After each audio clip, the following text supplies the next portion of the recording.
Throughout the history, there has not been any hero that has been able to stop me. I've managed to wreak havoc, managed to spread hatred among the heroes, and managed to make them feel despair and betray each other. Okay, then fight Deku. What? Oh no. This is going a step too far. Well, do you know how ridiculous your request is? Because I have not approached that guy. Like, he may look nonchalant, he may look peaceful, the nicest guy that you ever will get to know. No. This is all a facade. It's not even a facade. It's just that kind towards the heroes. As for the villains, no, I'm good. I don't really want, to go around, I don't want to be a villain no more. I know that I bragged about that, but yeah, I don't want to be a villain. Not if that guy lives. No. So one of his craziest feats in this entire series is that he was able to clean the whole beach by himself, carrying, the symbol of peace that probably weighs around 500 pounds or something of muscle, which is crazy. He did that whilst also trained in order to acquire One For All and clear the whole beach, and he was quirkless on top of that. Do you know how crazy is that? Huh? That guy has a sleeper build. You cannot tell me that this guy got bullied and he was not secretly training up until he met his idol, etc. That's crazy. So imagine being a guy that went the same class as him. You had one of the best quirks in the entire series. You were constantly training. You were talented, had the better IQ, and then there's this one guy that gets, a nerd that you would get a little bit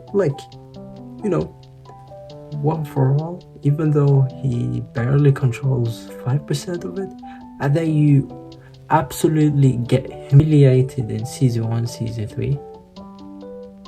And that was just, when he barely was able to use 5% of his quirk without almost getting, let's just say, injured for lack of better term. I'm not fighting a guy that memorized my whole entire moveset from day one and having this strongest quirk getting injured.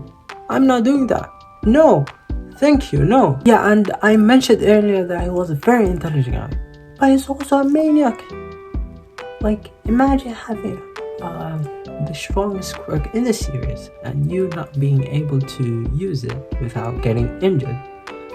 Most people would sit there, train for 1 year, 2 years, 3 years, maybe even 10 years before they're able to use it, and then climb up the hero ranking.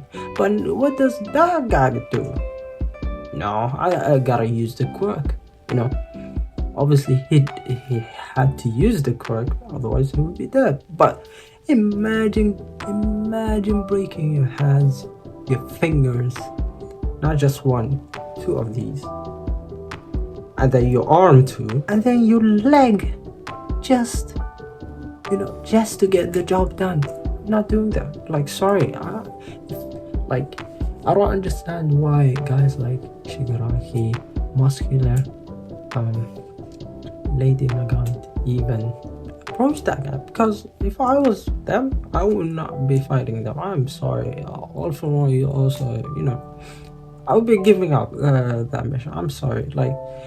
Who in their right mind would be approaching that guy? As a matter of fact, the author had to nerf him at the end of the series, you know, by him obliterating the final villain using the embers.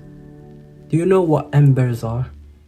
Basically remnants, what remained in one world. And he had to do that to boom the final villain. Can you imagine? And the villain was also immortal. And that's crazy. Like, I'm not immoral, but at the same time, I don't want to get cooked by someone who used the remnants.